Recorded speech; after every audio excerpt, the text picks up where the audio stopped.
terkait rencana Kaisang maju sebagai Depok pertama ini kita akan segera bahas bersama dengan Ketua DPP PSI Sigit Widodo dan Ketua DPP PKS Mardani Alisera. Assalamualaikum Pak Mardani, Pak Sigit, selamat sore, apa kabar? Selamat sore, Waalaikumsalam warahmatullahi, kabar baik. Terima kasih semuanya sudah bergabung bersama kami. Tadi disampaikan bahwa siap maju sebagai Depok pertama dengan atribusinya Kaisang ini sebagai anak dari Presiden Joko Widodo. PKS merasa terganggu tidak dengan rencana Kaisang maju di Pilwakot Depok ini, Pak Mardani?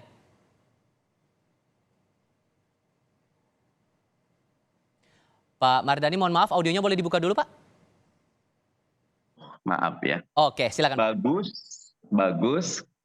Semua punya hak ya. Kita kan NKRI dan makin kompetitif makin baik buat masyarakat Depok. PKS menghargai semua pihak yang ingin menghidupkan Depok karena Depok memang kota yang penting, kota penyangga ibu kota dan punya UI, punya demikian banyak potensi yang bisa terus dikembangkan. Gitu. Tapi kalau melihat profilnya sejauh ini, apakah masih tetap pada pendirian? Saya ingat waktu itu Pak Hidayat Nur Wahid bilang tidak realistis kalau Kaisang maju di Pilwakot Depok. Masih tetap konsisten dengan pendirian itu? Kalau Kaisangnya monggo bebas. Kalau PKS-nya tentu ingin tetap menggarap kader PKS dan orang yang memang sudah kenal Depok. Tetapi kan namanya kompetisi, yang paling penting kan hukum sentimen publiknya. Kalau publiknya menerima, monggo. Dan nanti kita akan lihat siapa yang lebih dipercaya oleh masyarakat Depok saat pilkada nanti. Tapi ini mengancam tidak posisi PKS yang sudah 20 tahun menduduki Depok?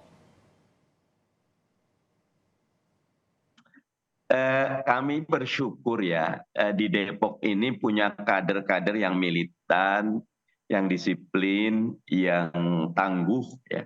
Jadi kalau buat PKS, partai-partai dan kandidat lain ingin maju di Depok, bagus. Tetapi tugas kami cuma satu, menjaga kader kami sehat, kuat, terus kontributif, terus prestatif, terus melayani masyarakat. Kalau itu yang terjadi, PKS akan tetap dipercaya oleh masyarakat. Jadi besar kecilnya PKS bukan ditentukan oleh yang maju Kaisang kah, yang maju anak presiden keberapakah, tidak. Yang paling penting kader kami yang harus siap selalu melayani masyarakat. Jadi singkatnya tidak terancam ya dengan pencalonan dari Kaisang ini ya? Kalau kami rapi, sementara ini Depok di antara yang paling rapi. Makanya alhamdulillah kami tidak pernah merasa terancam, tapi kami malah bersyukur banyak orang yang ingin mengawal dan memajukan Depok. Pak Sigit, disebut calon impor cuma andalkan popularitas. Komentar PSI gimana tuh? Sebetulnya kalau kita lihat Mas Kaisang ini bukan orang yang sekedar mengandalkan popularitas ya. Kalau kita lihat jejak rekam jejaknya sebagai seorang pengusaha itu sangat bagus. Beliau punya Mas Kaisang punya belasan bisnis yang sangat sukses. Bahkan Februari kemarin itu Mas Kaisang masuk ke 40 under 40-nya Fortune Indonesia. 40 anak muda yang paling dalam tanda kutip paling hebat lah gitu ya, yang belum mencapai umur 40 tahun, yang dianggap sudah dewasa sebelum 40 tahun dan kemudian sudah punya kontribusi kepada masyarakat. Jadi saya tidak melihat bahwa ini masalah import atau tidak, tapi saya melihat bahwa Mas Kaisang punya kapabilitas yang sangat baik dan kemampuan manajerial yang sangat baik, dan itu dibutuhkan oleh Kota Depok sekarang. Tapi profilnya dia bukanlah warga Depok, dia belum tahu bagaimana kondisi sebetulnya di Depok. Itu sudah cukup menurut Anda dengan popularitasnya, dengan statusnya sebagai anak termuda dari Presiden Joko Widodo, kemudian punya profiling pendidikan yang diampu di luar negeri, itu cukup menurut PSI? Kita lihat kemampuan manajerialnya sih Mas. Artinya kemampuan manajerial Mas Kaisang dengan sekian banyak usaha-usaha startup-nya yang sangat maju ya, itu berarti beliau punya kemampuan manajerial yang baik. Masalah Mas Kaisang ini bukan orang Depok, itu kan sebetulnya nanti akan bisa dibantu dengan tim yang memang asli orang Depok, yang dari PSI sendiri, PSI Depok, kita all out juga, kita akan mendukung, termasuk pada saat nanti Mas Kaisang sudah terpilih sebagai wali kota Depok. Kita nggak akan ninggalin, kita akan terus mengawal, dan kita akan memastikan Mas Kaisang bekerja dengan baik untuk kota Depok. Sekalipun beberapa orang menyaksikan bahwa dia bukanlah warga Depok. Jadi tetap yakin ya PSI bahwa posisi dia dengan manajerial itu yang dibawa atau yang diusung, yang dijual kepada masyarakat Depok. Kami sangat yakin karena tadi sudah disampaikan Pak Mardhani juga, ya, kita tinggal di Negara Kesatuan Republik Indonesia, kita tidak memilah-milah ya. Dia orang mana, dari orang Solo kemudian pindah ke Depok, atau misalnya dari Papua sekalipun pindah ke Depok nggak ada masalah gitu. Atau dari Banda Aceh gitu. Kita melihat contohnya Pak Jokowi lah. Pak Jokowi itu bukan orang Jakarta. Kemudian ketika masuk ke Jakarta tahun 2012 memimpin Jakarta, dan menurut saya Pak Jokowi ini termasuk gubernur DKI yang paling baik. Sudah satu penantang yang siap menyatakan maju di Pilkada Depok nih Pak Mardhani. Strategi dari PKS gimana? Apakah akan tetap mengusung orang asli daerah Depok untuk maju di Pilkada nanti? PKS partai kader, dan kita bersyukur punya banyak kader muda energi dari Depok ya. Ada wakil wali kota kita Mas Imam Budi Hartono, ada juru bicara PKS Mas Khalid, ada juga anak-anak jebolan UI. Kami bersyukur tidak kurang. Tetapi fokus PKS memang sekarang ke Pileg dan Pilpres ya, karena untuk maju di pilkada nanti kan kalau kita 20% lebih maka kita bisa mengajukan sendiri. Nah karena itu tiket untuk pilkada sangat ditentukan oleh perolehan suara di Pileg 2024 nanti. Sekarang memang fokus PKS masih ke Pileg dan Pilpres, begitu.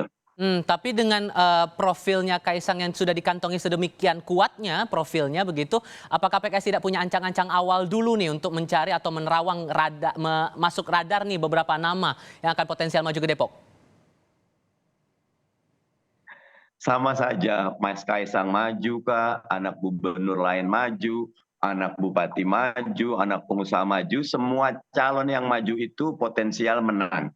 Dan tugas PKS satu saja, menyiapkan kader PKS betul-betul tangguh dan siap untuk melayani masyarakat. Karena di dalam PKS itu berlaku kredo, pemimpin kalian itu adalah pelayan kalian. Ya. Jadi menjadi pemimpin itu menjadi pelayan. Karena itu yang ditekankan PKS sekarang, seluruh struktur PKS mulai dari anak ranting, mulai dari di RT, RW, di ranting, di cabang betul-betul bekerja melayani masyarakat. Dan wali kota yang sekarang berprestasi gitu. Oke, dengan PKS yang sudah 4 kali menang di Pilkada Depok nih Mas Sigit, Pak Sigit, gimana strategi PSI ke depannya? Apalagi di posisi DPRD sudah beda jauh begitu, PKS 12 kursi di DPRD, PSI hanya dapat 1 kursi. Membangun komunikasi politik, koalisi politiknya gimana kemudian? Oke, satu hal tadi Pak Mardhani juga sudah menjelaskan bahwa untuk Pilkada 2024 ini akan sangat ditentukan di Pileg 2024. Artinya baik PKS yang sekarang punya 12 kursi maupun PSI yang punya 1 kursi itu saat ini kursinya 0 semua. Jadi kita akan berlomba-lomba untuk mencalonkan caleg-caleg terbaik kita untuk duduk di DPRD, dan nanti yang sudah disampaikan Pak Mardhani, kalau sampai 20% ya bisa mengusung sendiri, kalau kurang dari 20% berarti harus koalisi. Itu biasa lah. Tapi satu hal gitu ya, mohon maaf Pak Mardhani, saya tidak sepakat dengan Bapak yang mengatakan bahwa wali kota sekarang berprestasi gitu ya, dan apalagi tadi melayani gitu Pak Mardhani. Saya punya catatan kemarin ketika peristiwa penggusuran SDN Pondok Cina 1, itu wali kota sama sekali tidak pernah mau menemui orang tua murid untuk berdiskusi sampai sekarang. Bahkan ketika digugat oleh orang tua murid ke Petun, ke PT UN Bandung, itu sampai sekarang belum ada perwakilan dari wali kota yang datang. Jadi poinnya? Jadi poinnya menurut saya kondisi kota Depok saat ini perlu pembenahan. 20 tahun di bawah PKS, menurut saya kota Depok tidak baik-baik saja. Mohon maaf Pak Mardhani.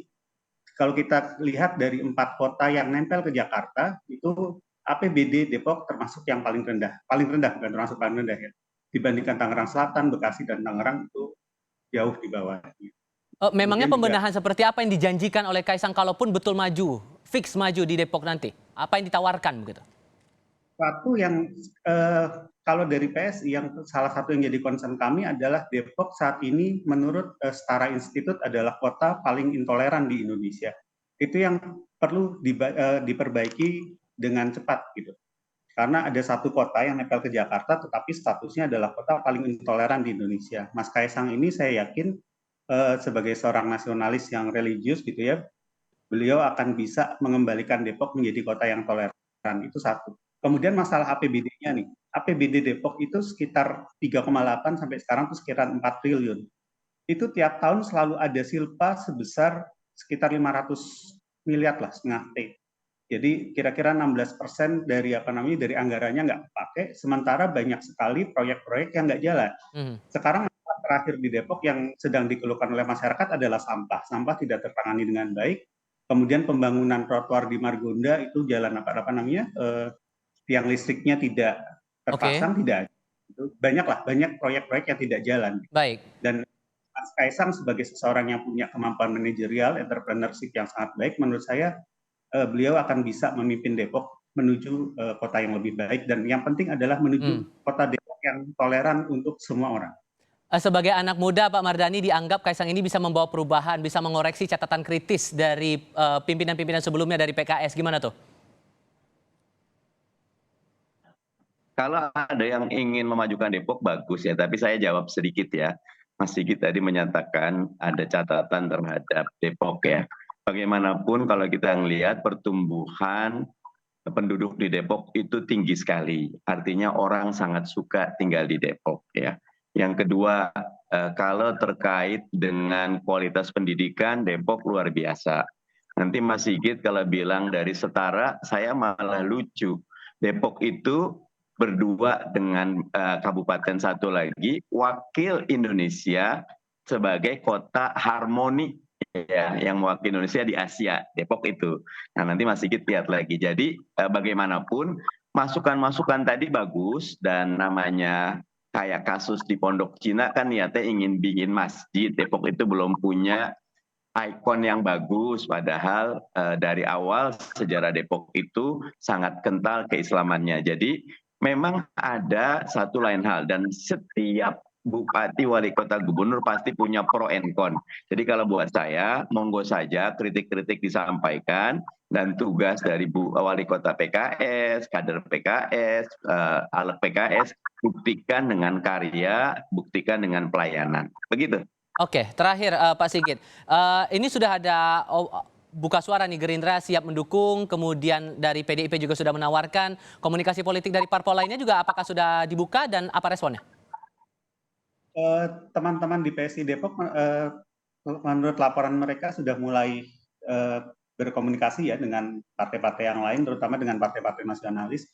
Jadi kita berharap Mas Kaisang ini bisa jadi magnet lah untuk kelompok-kelompok nasionalis Depok untuk bersatu gitu. Ya tentunya yang sudah kita dengar, kalau dari DPP-nya itu dari Gerindra gitu ya. Kalau yang dari DPC atau DPD-nya Depok ya, itu ada dari Golkar dan PAN kalau nggak salah. Itu juga udah menyatakan siap mendukung. Jadi kami sih sangat optimis Mas Kaisang ini bisa maju dengan dengan dukungan beberapa partai lah. Kita berharap ada koalisi partai-partai nasionalis dalam Pilkada Depok 2024. Satu kandidat bakal calon wali kota sudah muncul namanya nih Pak Mardhani. Kalau PKS kapan nih bakal mengusung atau mengumumkan nama itu? Karena lagi-lagi kita lagi fokus ke Pileg dan Pilpres, mungkin setelah Pileg dan Pilpres.